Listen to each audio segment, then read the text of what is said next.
नमस्कार, आदाब, सत श्री अकाल, वेलकम, सुस्वागतम, हार्दिक अभिनंदन है हमारे यूट्यूब चैनल पर। दोस्तों, हमने पिछली क्लास में जो है प्राक ऐतिहासिक काल के बारे में पढ़ा था, जिसमें तीन भाग में डिवाइड किया गया था। कौन कौन से?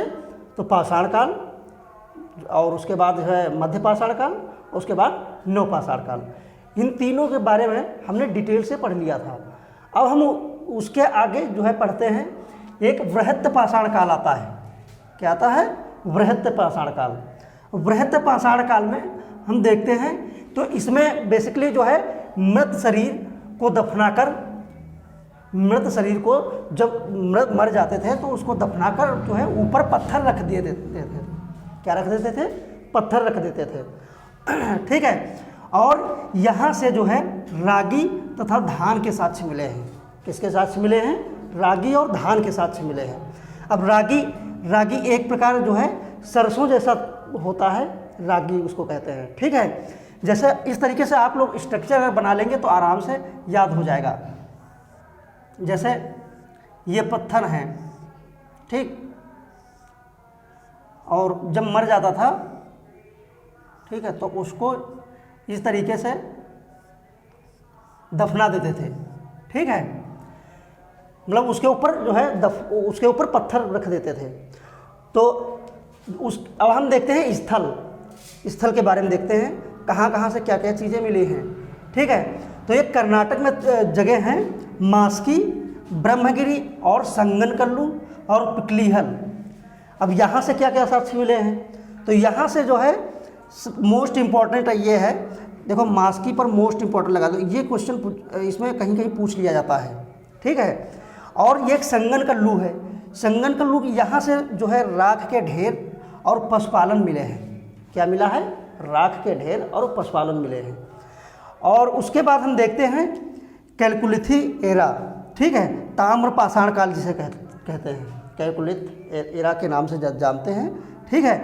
इसका जो है, इसमें जो है सर्वप्रथम तांबे का प्रयोग किया गया था। किसका प्रयोग किया गया था? तो तांबे का प्रयोग किया गया था। सर्वप्रथम तांबे का प्रयोग किया गया था। अब हम देख लेते हैं क्रम, एक ट्रिक के माध्यम से देख लेते हैं। सबसे पहले तांबा का प्रयोग किया था, उसके बाद कांसा, फिर लोहा, इस तरीके से क्रम वाइज देख लेते हैं। तो ये ट्रिक के माध्यम से देखते हैं। तो ये ट्रिक है CBI करके। अब CBI करके है तो इसमें C से जो है कॉपर आ जाएगा, B से ब्रांज आ जाएगा और I से आयरन आ जाएगा। ठीक है।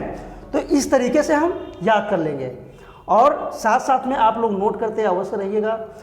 हमारा अगर मतलब जो है हम जो लिख रहे हैं या जो हम आप लोगों को कंटेंट प्रोवाइड करवा रहे हैं, अगर आप लोगों को पसंद आ रहा हो तो सब्सक्राइब अवश्य कर दें। इससे आपके पास से कुछ नहीं जाएगा, सब्सक्राइब अवश्य करें।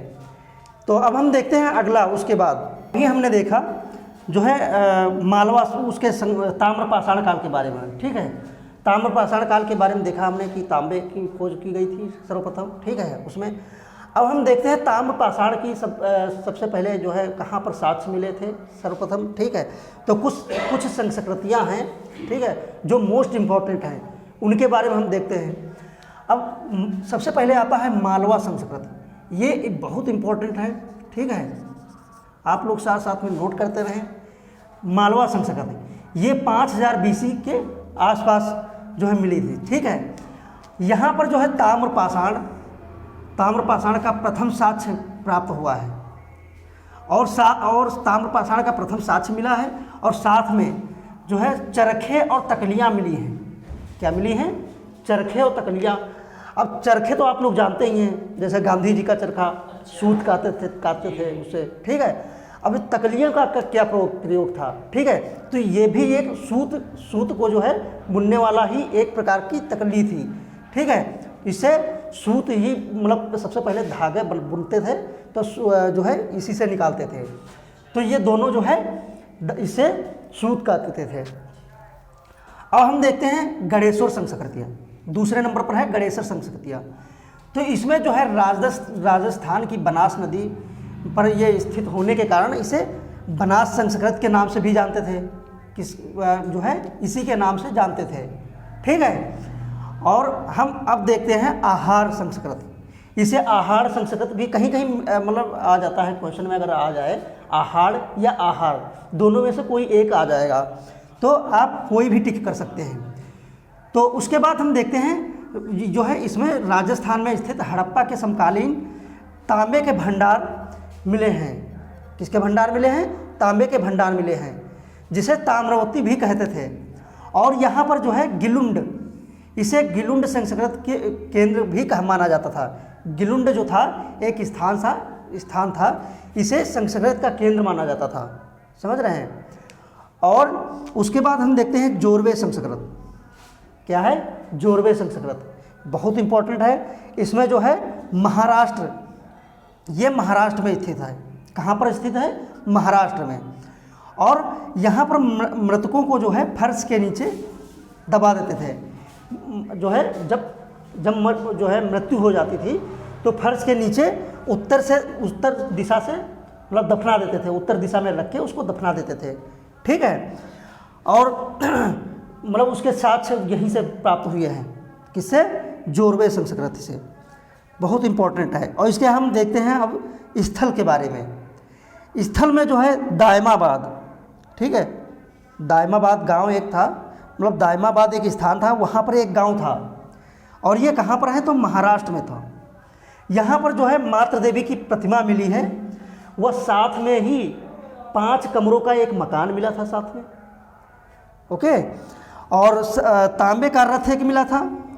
और कुछ बस्तियाँ थी, उनकी किलेबंदी, जैसे चारों तरफ से दीवार जो है घेर देते थे पहले। ठीक है? किलेबंदी का आप लोग मतलब समझते होंगे। तो जो है उसके प्रमाण मिले हैं। ठीक है? और हम अब देखते हैं उस एक संस्कृति और बची है जो इम्पोर्टेंट है, 5वीं संस्कृति। कौन सी संस्कृति?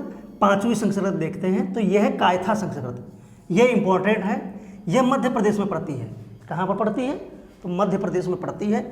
और यहाँ पर जो है एक स्थल है, स्थल के बारे में देख लेते हैं। तो ये कायथ जो है, और दूसरे नंबर की है एरण और नवादा टोली। नवादा टोली जो है इसके उत्खननकर्ता जो थे वो एच.डी. सांकल्य थे। कौन थे? एच.डी. सांकल्य। मोस्ट इम्पॉर्टेंट है। ठीक है? एच.डी. सांकल्य थे। और अब हम देखते हैं, जैसे हमने अब शुरू में पढ़ा दिया था प्राक ऐतिहासिक काल में, तो प्राक ऐतिहासिक काल में हमने देख लिया जो है पाषाण काल के बारे में देख लिया। और उसके बाद मध्य पाषाण काल के, फिर मध्य पाषाण काल के बाद नवपाषाण काल के बारे में देख लिया और विस्तार पूर्वक देखा हमने। ठीक है? और उसके बाद हमने देखा कि उन कौन कौन सी चीज़ें मिली हैं उसमें। फिर जो है ताम्र पाषाण काल देख लिया। ठीक है? उसमें जो है ये कहाँ पर जो खोजेगा तांबा की खोज कैसे हुई। ठीक है? इसके बारे में हमने देख लिया। और हम अब आगे देखते हैं आद्य ऐतिहासिक काल, मतलब जो है प्राक ऐतिहासिक काल तो ख़त्म हो गया। इतना ही आप लोग पढ़ लेंगे तो आराम से हो जाएगा। कोई भी जो है कंपटीशन में आप लोग देख सकते हैं। और अब हम देखते हैं आद्य ऐतिहासिक काल। तो आद्य ऐतिहासिक काल के बारे में हम अगले जो है टॉपिक में स्टार्ट करेंगे। और उसमें जो है हड़प्पा सभ्यता के बारे में जो है विस्तार पूर्वक बताएंगे। तो अब हमारा कैसा लगा ये वीडियो? और एक चीज़ है, आप लोग जो है लाइक और सब्सक्राइब अवश्य करें।